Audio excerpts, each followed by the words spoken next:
Platicando en Positivo con Axel y Víctor. Un espacio para romper estigmas, informar y platicar sobre la experiencia de vivir con VIH. Hola de nuevo, Radio Escuchas. ¿Cómo les va en estas fechas decembrinas? Ya la siguiente semana es Navidad, pero aquí seguimos desde las instalaciones del IMER informando y buscando sensibilizar a la audiencia sobre lo que implica vivir con VIH hoy en día. Les saluda como siempre su servidor Axel Bautista y me acompaña como todos los miércoles Víctor Esteban. Vivo Víctor, ¿cómo estás? Hola Axel, saludos a todas las personas que nos están escuchando, a todos esos radioescuchas que están aquí parando oreja con nosotros en Platicando en Positivo. Y bueno Axel, cuéntanos hoy con qué vamos en este episodio. Pues mira, hoy tenemos el último de estos 4 episodios que hemos hecho en el marco del Día Internacional del SIDA, que fue el 1 de diciembre. Y como ya lo hemos anticipado en redes sociales, hoy platicaremos sobre el papel que ha jugado el arte como una forma de protesta política en la lucha contra el VIH-SIDA. Para eso tenemos a un gran invitado, amigo mío y colega, con quien he tenido la oportunidad de colaborar y trabajar en otros proyectos relacionados con VIH. Él es Eugenio Echeverría, gestor cultural, director y cofundador del Centro Cultural Border. Él coordinó y curó la exposición El Chivo Expiatorio, SIDA, Violencia y Acción, que se presentó el verano del 2018, del año pasado, en el Museo de la Ciudad de México. Eugenio, qué grato tenerte en Platicando en Positivo. ¿Cómo estás? Bienvenido. Pues muchas gracias. Yo encantado de estar aquí y con muchas ganas de platicar del tema propuesto. Pues bienvenido Eugenio, y gracias por aceptar nuestra invitación para estar aquí platicando con nosotros. Explícanos un poco qué es eso de activismo y de dónde surge la idea de hacer activismo sobre VIH. Bueno, el activismo, como la misma palabra indica, es una mezcla entre arte y activismo. Entonces se buscan estrategias relacionadas con el performance, muchas veces también con las artes visuales, atravesadas o politizadas a partir de la experiencia activista. Y en esta mancuerna se tensiona una problemática social. En el caso de la historia del VIH-Sida, el activismo, incluso el activismo como tal, es nodal. El activismo cultural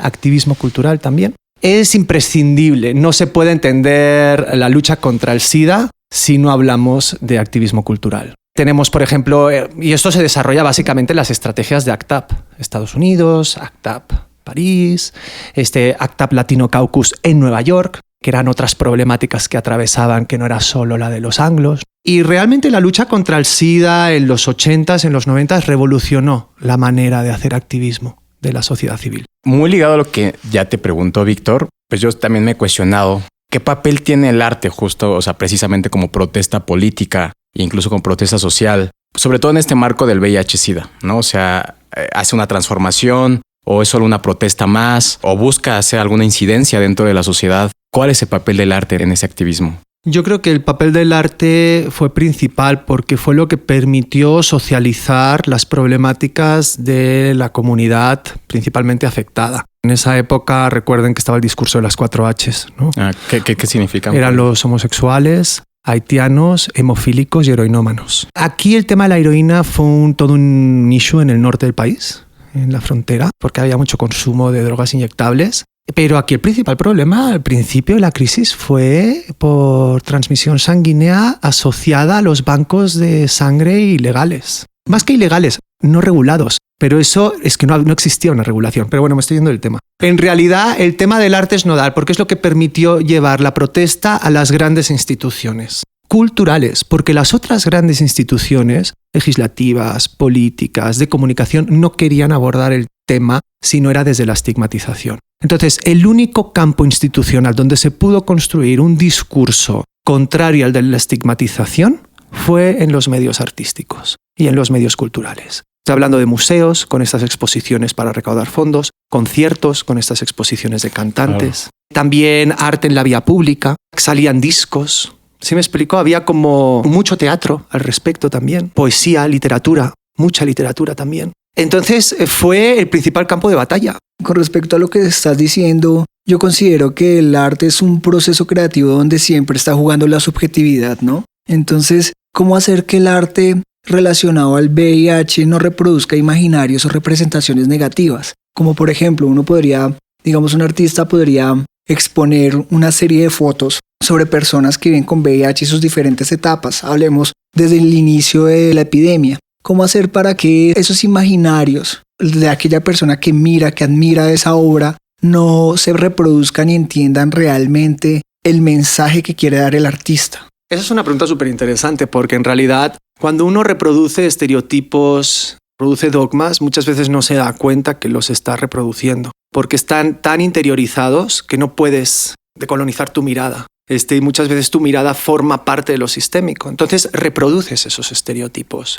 Pero eso es muy bueno, porque al reproducir esos estereotipos se genera un debate y un diálogo y se tensionan ciertas líneas que, por ejemplo, no deberían cruzarse. Un ejemplo, la mayoría de campañas, sobre todo en Estados Unidos, siempre reproducían cuerpos sanos para hablar de VIH. ¿Cuál era esa imagen del cuerpo sano? El hombre musculoso, el hombre que no ha perdido peso, el hombre que no está visiblemente enfermo.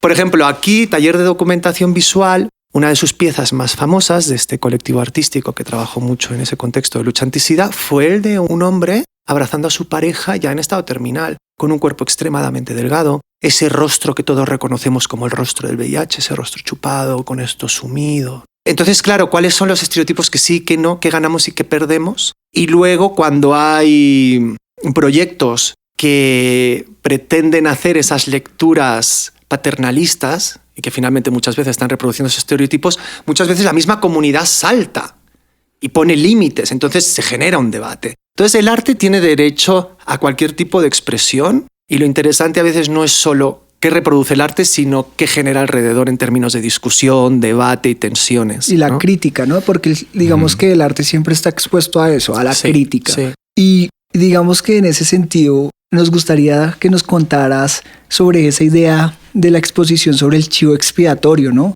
SIDA, violencia y acción, o sea, ¿cómo surge? ¿Cómo ustedes se lo pensaron? ¿Desde dónde? ¿Cómo trabajaron para generar una crítica frente al VIH, sabiendo que puede generar una crítica positiva o negativa? Sí. Fue un proceso para mí brutal, porque como persona viviendo con VIH, yo no me imaginaba cuando empecé ese proceso que acabaría inaugurando como curador una exposición a 6 salas en el Museo de la Ciudad de México desde una posición visiblemente positiva. ¿Sí me explico? Es decir, reconociéndome socialmente como VIH positivo. Yo empecé ese proceso aplicando una convocatoria de Visual Aids en Nueva York, que era una convocatoria de investigación curatorial. Me la gané y empecé un proceso de investigación. Y eso me fue llevando a ver la necesidad de hablar sobre la politización del VIH, es decir, cómo se instrumentalizó el virus para recortar todos aquellos derechos que sí se habían ganado en la década de los 70, en materia de libertades sexuales, en materia de entendimiento del propio cuerpo y de otras formas de entender los afectos.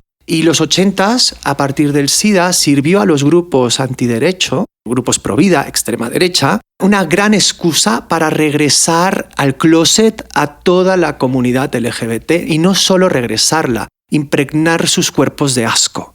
El asco que a la sociedad siempre le ha generado el virus del VIH. Pero eso es una construcción que nosotros como nuevas generaciones damos por hecho, pero eso fue una construcción, porque al cuerpo con cáncer no se le impregna de asco, se le impregna de otros valores simbólicos. Esto la famosa Susan Sontag. Susan Sontag con el no sé qué y sus metáforas. La enfermedad de sus metáforas. Creo que lo describe muy bien, ¿no? Pero en ese caso a nosotros se nos intentó no solo criminalizar, que es otro de los grandes temas del VIH, sino también estigmatizar y asquear.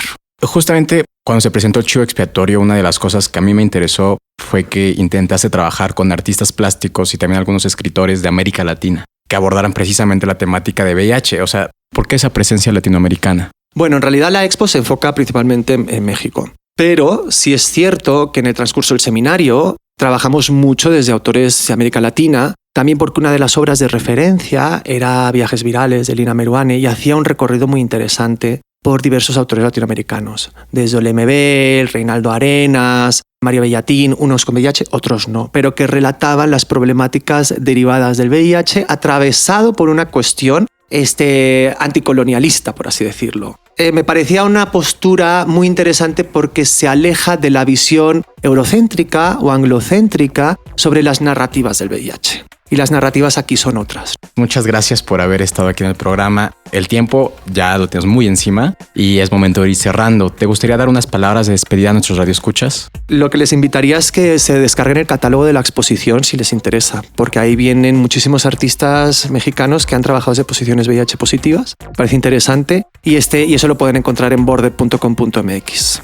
Muchas gracias. Gracias, Eugenio. Pues muy interesante el tema que hemos abordado el día de hoy. Hemos dicho que el VIH es todo un universo que se puede abordar desde diferentes perspectivas y el arte es una de ellas, ¿no? Gracias, Eugenio, por compartir tu experiencia y creo que es una oportunidad de invitar a más artistas a que se sumen a la respuesta del VIH desde el arte. Por mi parte, yo me despido. Un fuerte abrazo. Chao, chao. Y bueno, pues yo antes de irme quiero invitarlos a la exposición VIH Diálogos en Confianza, que es una exposición fotográfica contra la discriminación del fotógrafo documental Eduardo Williams y está organizada por la Casa del Azar y el grupo Vive Libre de Alain Pinzón, que quien lo recuerde estuvo en nuestro tercer episodio. La expo la podrán visitar todo este mes y en enero en la Galería Ente, ubicada en la calle Juan Escutia número 32, Colonia Condesa, Ciudad de México. Yo les mando un abrazo a todos, todas y todes. Estamos como @platicando en positivo en Instagram. Recuerden que ya nos pueden encontrar en Spotify y Apple Podcasts. Hasta la próxima.